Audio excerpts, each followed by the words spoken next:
안녕하세요. 마음의 서재입니다. 오늘 읽어드릴 책은 도서출판 21세기 북스에서 펴낸 김영훈 지음의 차라리 이기적으로 살 걸 그랬습니다. 입니다. 이제 아무도 믿지 않기로 했습니다. 결혼의 배신. 그가 이혼을 결심한 진짜 이유. 충성스러운 신하를 찾는 아내, 왕을 꿈꾸는 남편. 아내가 다른 남자와 사랑을 했든 안 했든 성관계를 가졌다는 것은 몇 가지 측면에서 남편의 생존과 번영에 치명적인 위협을 가한다. 생존과 번영이 부나 권력, 사회적 주의, 성공 등 다양한 것을 의미할 수 있지만 인류학적인 측면에서 볼 때 가장 중요한 것은 본인의 아이를 낳아서 본인의 씨가 자자손손 대를 이어가는 것이다. 아내가 다른 남자와 성관계를 갖는다는 것은 아내의 뱃속에 있는 아이 혹은 이미 태어난 아이들이 자신의 씨가 아닐 수 있다는 치명적인 의심을 자아내게 하고 나아가 자신의 씨가 아닌 다른 남자의 씨가 본인의 대를 이을 수도 있다는 것을 의미한다. 본인의 생존과 번영을 최고의 목적으로 삼는 남자에게는 치명적인 위협일 수 있다.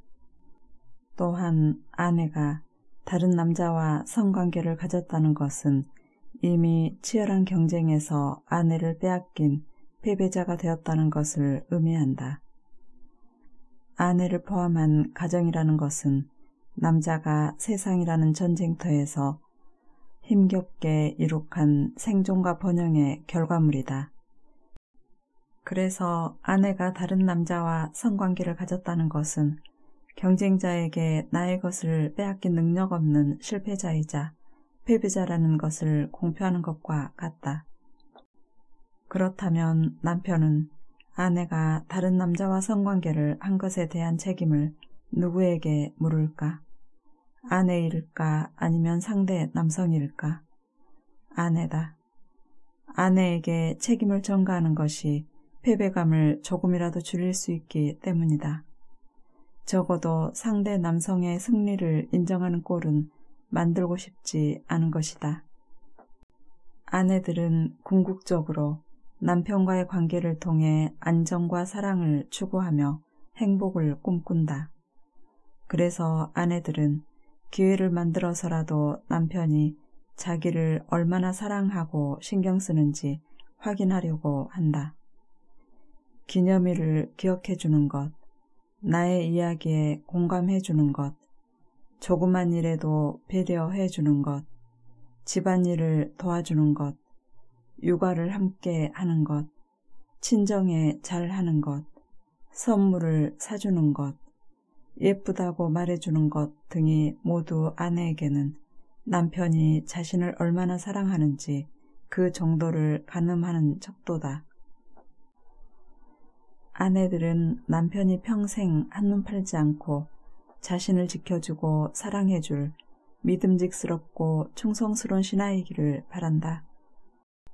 그것이 아내들의 최고의 이상형이다. 하지만 그럴 수 있는 신하가 이 세상에 얼마나 있겠는가. 그래서 남편들에게 말만 예쁘게 해도 사랑받는다는 진심 어린 조언을 해주고 싶다. 아내가 원하는 많은 것들을 다 실행하지 못할지라도 적어도 사랑을 표현하는 말을 자주 하면 아내는 힘들어도 남편과 함께 행복을 찾을 수 있다. 하지만 아내가 바라는 많은 것들을 해주면서도 사랑의 표현이 없다거나 혹은 사랑받는다는 느낌을 주지 못한다면 아내는 남편과 함께 행복을 찾을 수 없다. 사랑과 관계에 의심이 생기기 때문이다. 남편들에게도 사랑과 관계는 중요하다. 하지만 더 중요한 것은 치열하게 전투가 벌어지는 전쟁터에서 살아남는 것이다. 적군을 물리치고 자기만의 왕국을 탄탄하게 만들어 그곳에서 왕으로 사는 것이다. 보란듯이 성공해 아랫사람들을 통치하고 그들로부터 섬김과 존경을 받는 위치의 사람이 되고 싶은 것이다. 하지만 전투가 일어나는 현장은 그리 녹록지 않다. 매번 전투에서 승승장구하면 좋겠지만 실력과 권력을 겸비한 자들이 즐비에서 살아남기도 힘겹다. 목숨을 부지하고 승리자에게 머리를 조아리며 목에 풀칠하기도 바쁘다. 특별한 자가 아니라면 자기의 분야에서 멋진 왕국을 만들어 존경받는 왕으로 살아가기란 쉽지 않다. 하지만 모든 남편들에게 주어지는 조그만 왕국이 있으니 바로 가정이다. 그곳에서나마 그들은 소심하게라도 왕 노릇을 하고 싶다. 뼛속까지 멋진 왕을 꿈꾸는 남편들은 가정에서라도 왕이 되고 싶은 것이다. 경쟁자를 물리치고 멋지게 승리를 거머쥐지 못한 자일수록 이런 욕구는 클 수밖에 없다. 가정에서라도 왕으로 군림하며 가족들을 통치하고 가족 구성원들로부터 왕으로서의 인정과 존경을 받고 싶은 것이다. 구시대에는 이런 욕구들이 자연스럽게 가부장제로 승화되기도 했다.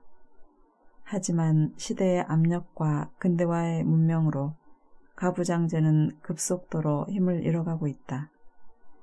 가정에서 아내들이 남편보다 더 많은 힘과 권한을 가지고 남편을 포함한 가족 구성원들을 통치하기도 한다. 그럼에도 불구하고 남편들은 왕에 대한 열망을 완전히 버리지는 못했다. 적어도 가정에서만큼은 그렇다. 남자가 세상을 살아가는 근본적인 방식이기 때문이다. 그래서 가정에서 여전히 왕으로서 건재하다고 느끼면 즐겁고 행복하지만 더 이상 왕 대접을 받지 못한다고 느끼면 슬퍼한다.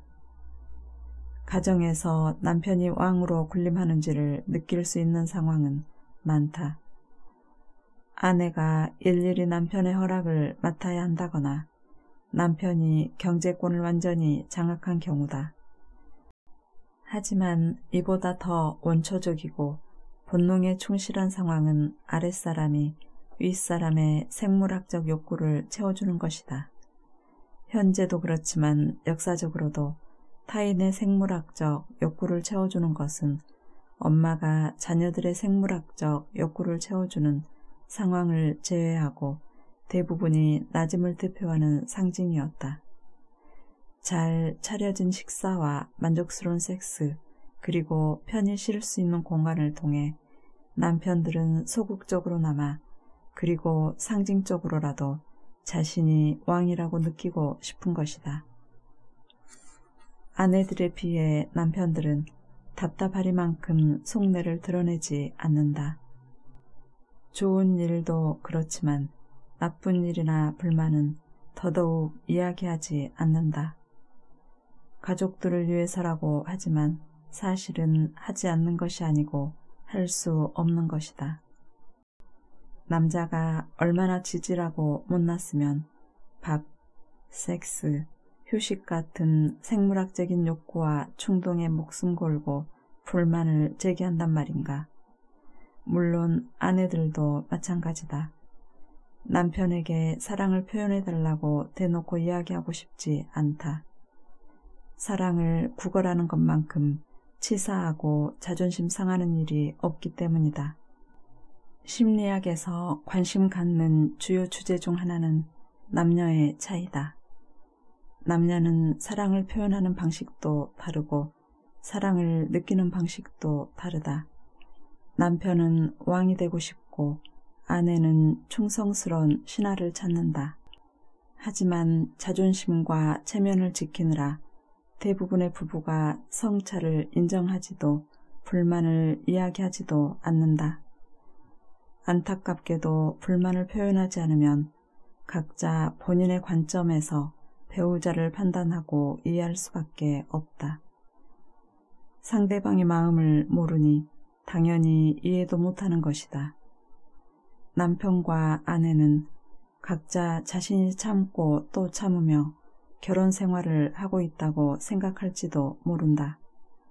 하지만 시간이 흘러 당신이 배우자에게 진심을 이야기하게 되는 그 순간 당신의 배우자는 더없이 당황할 테고 당신의 이야기에 귀 기울여 주기에는 너무 늦었다고 말할 것이다. 당신 자신뿐만 아니라 배우자를 진실로 위한다면 지금이 바로 속내를 털어놓을 때다. 나는 나만 생각하기로 했습니다. 예의를 지키다 행복을 잃어버린 사람들. 영원히 상사일 수밖에 없는 시어머니. 시어머니들은 며느리를 딸처럼 대하겠다고 선포하고 며느리들은 시어머니를 친정어머니처럼 대하겠다고 아부한다. 하지만 그런 날은 이 세상이 끝나는 그 순간까지 오지 않을 것이다. 시어머니와 며느리는 절대 친해질 수 없다. 요즘 며느리들이 너무 이기적이고 현실적이기 때문일까? 원래 시어머니들은 성격이 고약하기 때문일까? 둘 다 아니다. 모두가 우리의 어머니이고 아내이고 엄마이며 딸이기도 하다. 이유는 다름 아닌 유계질서와 유계질서로부터 파생된 예의 때문이다. 아마도 며느리들은 시어머니에 대해 이야기하라고 하면 밤을 새울 수도 있을 것이다. 눈물을 흘리며 쌓인 상처들을 폭발시킬 것이다. 며느리들이 시어머니에 대해 하는 이야기를 들어보면 내가 생각해도 분통이 터져 화병이 날 정도다. 어떻게 딸 있는 사람이 며느리에게 저렇게까지 할까 하는 생각도 든다. 하지만 시누이와 시어머니가 며느리에 대해 하는 이야기를 들어보면 기가 막혀 입이 다물어지지 않을 정도다. 해도 너무한다 싶고 정말 말세라는 생각도 든다. 왜 한 남자를 매개로 맺어진 아름다운 관계가 세상에서 가장 밉고 부담스러우며 지워버리고 싶은 관계로 전락한 것일까? 이것을 일부 고부간의 갈등이라며 인성이나 성격 등의 개인적인 문제로 치부하려는 사람도 있지만 절대 그렇지 않다. 고부간은 좋은 관계가 될 수 없다. 유계질서가 있고 지켜야 할 예의가 있기 때문이다. 세상이 변해가고 있지만 이들은 아직도 완벽한 갑과 을의 관계다. 유계질서에 있는 사람들은 애초부터 친해질 수가 없다. 며느리는 며느리로서 해야 할 일들이 구체적으로 정해져 있다. 며느리에게 시어머니는 그 뜻을 따르고 모셔야 하는 상사다. 이런 상황에서 며느리들의 스트레스는 불가피하다. 위계가 높은 상사를 어떻게 좋아할 수 있겠는가? 당연히 싫을 수밖에 없다. 더 흥미로운 사실은 이런 위계 구조 속에 있는 갑과 을은 신기하게도 서로에게 만족하지 못한다는 것이다. 시어머니 역시 며느리에게 엄청난 불만이 있을 수밖에 없다. 규칙과 규범, 그리고 지켜야 할 예의가 아예 없었으면 모를까. 이미 정해져 있는 규칙과 규범, 그리고 예의에서 수시로 벗어나는 며느리가 곱게 보일 리 없다. 부하 직원이 아무리 열심히 해도 상사의 마음을 만족시킬 수 없는 이치와 같다. 며느리가 나름 최선을 다한다 해도 시어머니를 만족시키기는 어렵다. 며느리가 시어머니를 얼마나 싫어하는지를 알려주는 우스갯소리가 하나 있다.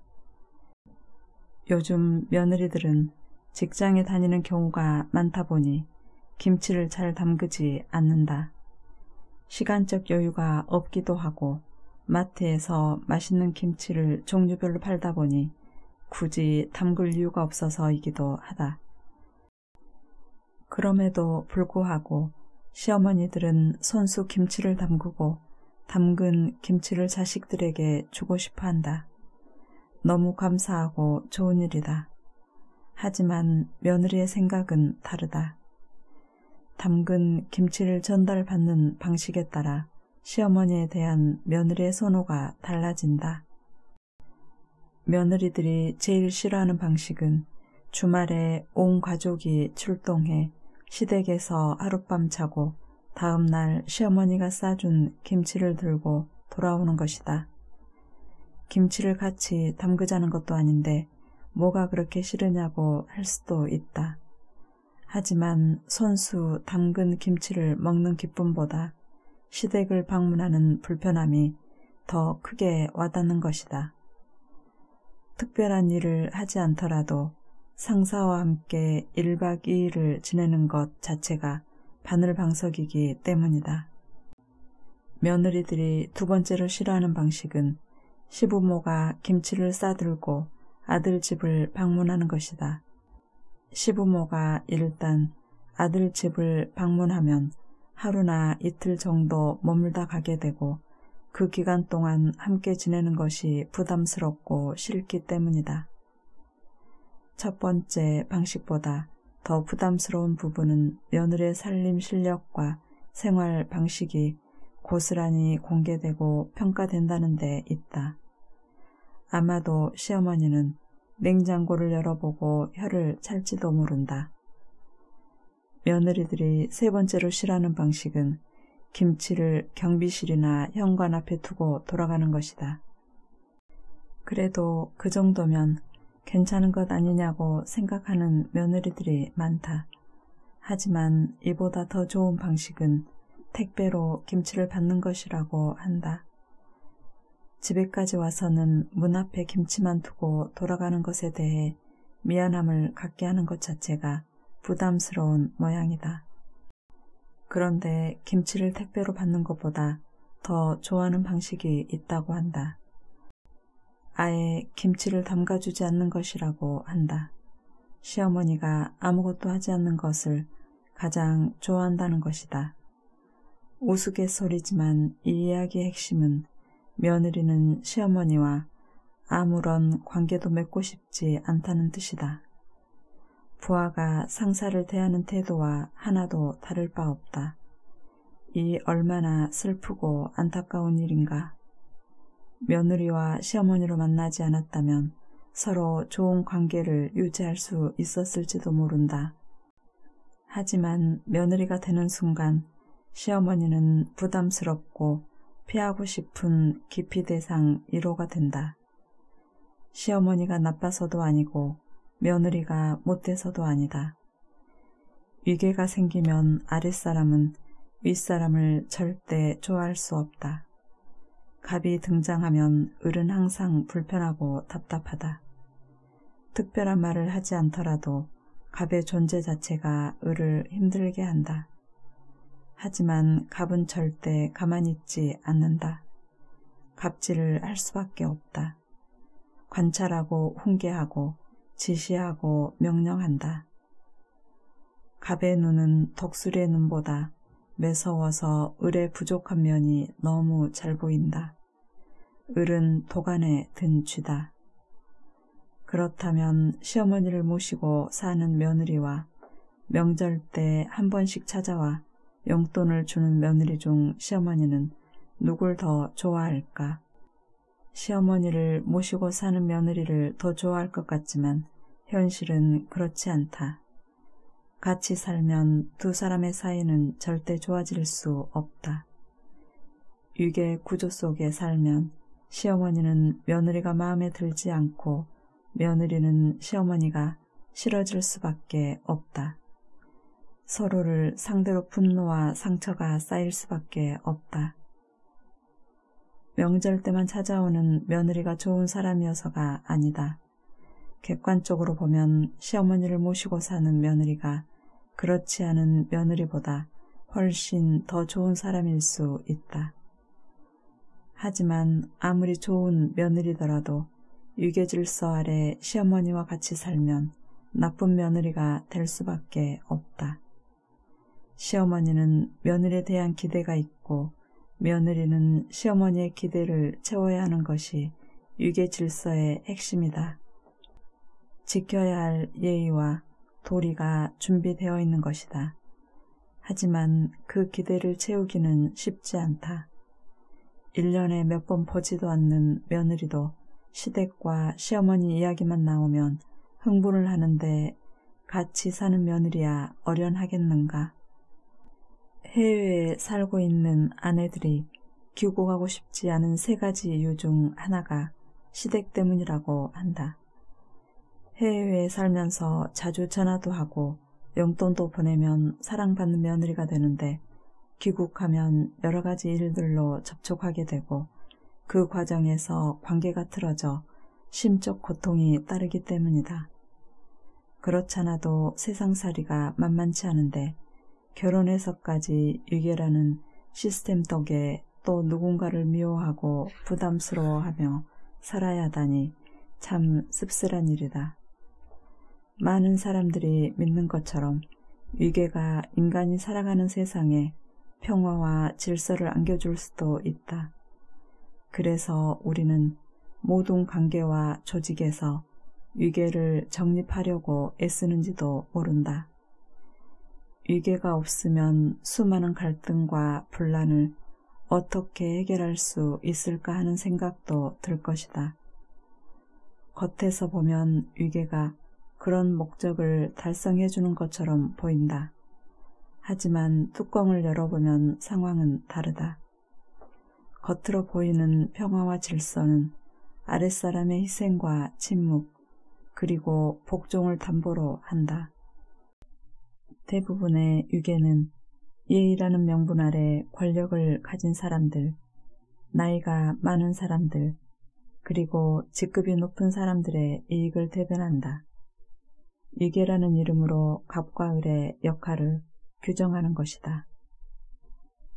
더 이상 세상에 호구 잡히지 않겠습니다. 칭찬의 배신. 칭찬은 고래의 인생을 망친다. 우리가 바른 말을 못하는 이유. 선생, 의사, 성직자의 공통점이 뭔지 아세요? 같은 학과 H 교수님이 내게 한 질문이다. 답은 이들은 직업의 특성상 평생을 완전한 갑으로 살기 때문에 현실적으로 다른 사람에게서 바른 말을 들을 일이 거의 없다는 것이다. 하늘과 동급인 선생은 학생들을 가르치고 훈계하며 의사는 환자의 생명과 건강을 좌지우지하는 절대적인 권력을 갖고 있고 성직자는 신을 대신해 신도들에게 신의 말씀을 전한다. 학생이 선생에게, 환자가 의사에게, 신도가 성직자에게 바른 말을 하는 것은 현실적으로 불가능해 보인다. 이런 현실이 비단 특정 직업을 가진 사람들에게만 해당되는 것 같지는 않다. 이 장에서 반복적으로 강조하지만 정확한 꾸중은 우리에게 유익한 면이 반드시 있다. 하지만 많은 사람들이 바른 말을 하는 것에 대해 큰 부담을 갖고 있다. 여기에는 2가지 이유가 있다. 첫째 이유는 오지랖 넓게 바른 말했다가 관계가 깨지면 어떡하지 하는 생각 때문이다. 성과도 중요하지만 사회에서 정말 중요한 것은 관계이기 때문이다. 관계에 구멍이 나면 성과는 큰 의미가 없다. 둘째 이유는 내가 바른 말 한다고 저 사람이 듣기나 할까 하는 생각 때문이다. 듣지도 않을 텐데 부담감을 감수하면서까지 굳이 바른 말을 할 필요가 없다고 생각하는 것이다. 아주 현실적이고 중요한 의구심이다. 관계에 대한 두려움과 말해보았자 듣지도 않을 것이라는 생각 때문에 다른 사람들도 당신에게 바른 말 하기를 어려워할 것이다. 특히 가까운 친구나 가족이라면 바른 말을 하는 것이 더 어렵다. 너나 없이 힘들게 살아가는 사람들한테 따뜻한 말 한마디 못할 망정 솔직함을 핑계로 바른 말을 하는 것을 눈치가 없거나 매정하다고 생각할 수 있다. 취업, 사업, 연애, 결혼, 시험, 면접 등 열심히 노력하지만 번번이 실패하는 친구나 가족이 있다고 하자. 그들에게 너는 잘하고 있어. 힘들어도 조금만 더 열심히 하면 잘 될 거야 라고 격려할 수 있다. 술 한잔하며 아무 말 없이 그들의 이야기를 들어주는 것이 큰 위로가 될 수도 있다. 하지만 계속해서 실패할 때는 분명히 이유가 있다. 개인적인 능력이 부족하거나 성격적으로 맞지 않는 일일 수도 있고 충분히 노력하지 않았거나 사회성이 부족할 수도 있으며 방법에 문제가 있거나 사회적 환경이 안 좋아서 그럴 수도 있다. 신기하게도 제3자의 입장에서는 그 실패에 대한 객관적인 이유가 잘 보인다. 하지만 열심히 준비하고 노력하는 모습에 차마 바른 말을 하지 못한다. 매정한 말이나 하는 악역을 맡고 싶지 않은 이기적인 동기가 앞서서 그럴 수도 있다. 그렇다면 오지랖 넓게 바른 말했다가 관계가 깨지면 어떡하지? 라는 첫 번째 우려는 과연 맞는 생각일까? 반은 맞고 반은 틀리다. 2011년에 나와 동료들이 진행한 한 연구 결과를 보면 과장된 꾸중, 즉 잘하고 있는데 잘못하는 꾸중을 들으면 사람들은 우울과 좌절을 경험한다. 관계가 나빠질 확률이 아주 높아지는 것이다.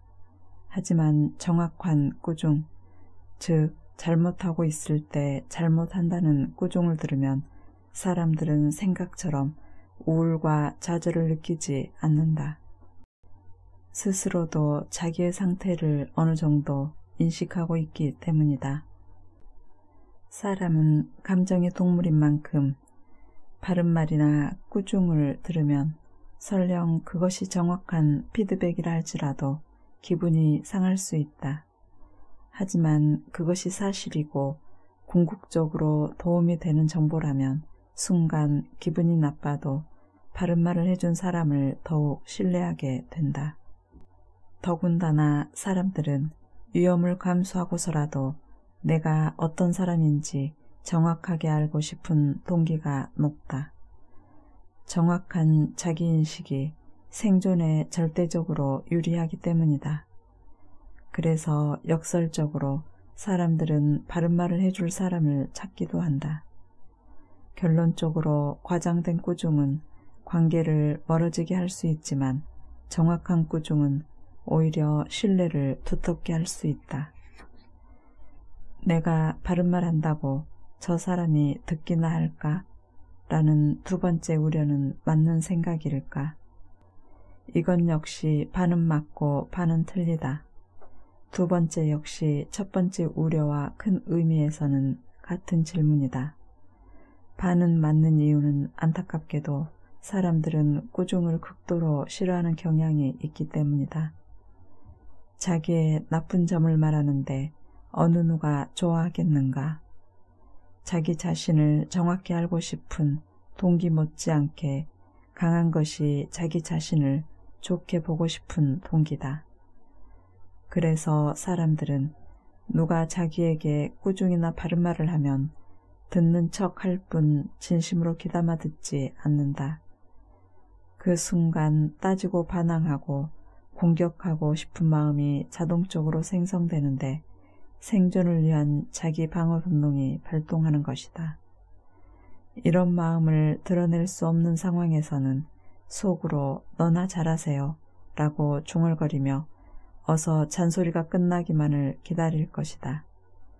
이런 마음 앞에서는 아무리 정확한 꾸중이라도 힘을 얻지 못한다. 이런 마음 앞에서는 아무리 정확한 꾸중이라도 힘을 얻지 못한다. 그런데 한 가지 더 고려할 사항이 있다. 사람들은 꾸중과 바른말을 들을 때 그것의 내용보다 더 관심을 두는 부분이 있다. 나한테 왜? 이다. 꾸중하는 이유에 따라 그 의미가 완전히 달라지기 때문이다. 인간은 영악해서 상대방이 꾸중하는 이유를 아주 빨리 알아차린다. 나를 아끼고 돕기 위해 하는 꾸중인지 아니면 비판을 목적으로 하는 꾸중을 위한 꾸중인지를 쉽게 파악한다. 그래서 후자인 경우 그 속내를 들키지 않기 위해 꾸중에 앞서 내가 너를 위해서 하는 말인데 내가 너 아끼는 거 알지? 그래서 하는 말인데 내가 웬만하면 이런 말 잘 안 하는데 너를 위해서 하는 거야 와 같은 말들을 늘어놓기도 한다. 하지만 듣는 입장에서는 이런 말들이 상대방의 진심을 더 의심하게 한다. 사람들은 나한테 왜를 판단해 나를 아끼고 돕기 위해 꾸중한다는 마음이 들면 그것을 진심으로 받아들이고 비판이 목적인 것처럼 느껴지면 듣지 않는다. 즉, 꾸중하는 사람의 마음을 저울질하는 것이다. 사람들이 흔히 갖는 두 가지 우려를 정리하면 이렇다. 정확하지 않거나 사랑하는 마음 없이 하는 것처럼 보이면 사람들은 절대 꾸중을 듣지도 않을 뿐더러 둘의 관계도 멀어질 수 있다. 하지만 사랑하는 마음으로 하는 정확한 꾸중이라고 판단하면 그 꾸중을 달갑게 받아들여 둘의 관계도 멀어지지 않는다. 좋은 사람이 되지 않겠습니다. 진심의 배신. 진심은 절대로 통하지 않는다. 끝없는 전쟁, 유산 다툼. 어머니의 장례를 치르고 큰아들과 작은아들 그리고 막내딸이 모였다. 어머니의 재산을 정리하기 위해서다. 남겨진 재산은 5억 원 정도의 아파트 한 채다. 편치 않은 이야기였지만 큰아들이 먼저 아파트를 팔아 3등분으로 나누자고 입을 열었다. 큰아들은 자신이 장자임을 고려하면 많이 양보한 것이라고 생각했다. 하지만 작은아들의 생각은 달랐다. 지난 15년간 홀로 된 어머니의 생활비와 막대한 병원비를 모두 담당했던 작은아들은 본인이 유산의 50%를 받고 남은 50%는 형과 여동생이 나누는 것이 합리적이지 않겠느냐고 했다. 그러자 작은아들의 말에 마음이 상한 막내딸이 하소연을 했다. 지난 15년간 어머니를 보살피고 병원에서 살다시피 한 사람이 누군데 그런 소리를 하느냐며 기다렸다는 듯이 작은아들에 대한 불만을 쏟아냈다. 지난 15년간 작은아들 외에는 직장을 핑계로 명절이나 생신 외에는 한 번도 어머니를 찾아뵙지 않았다는 것이다.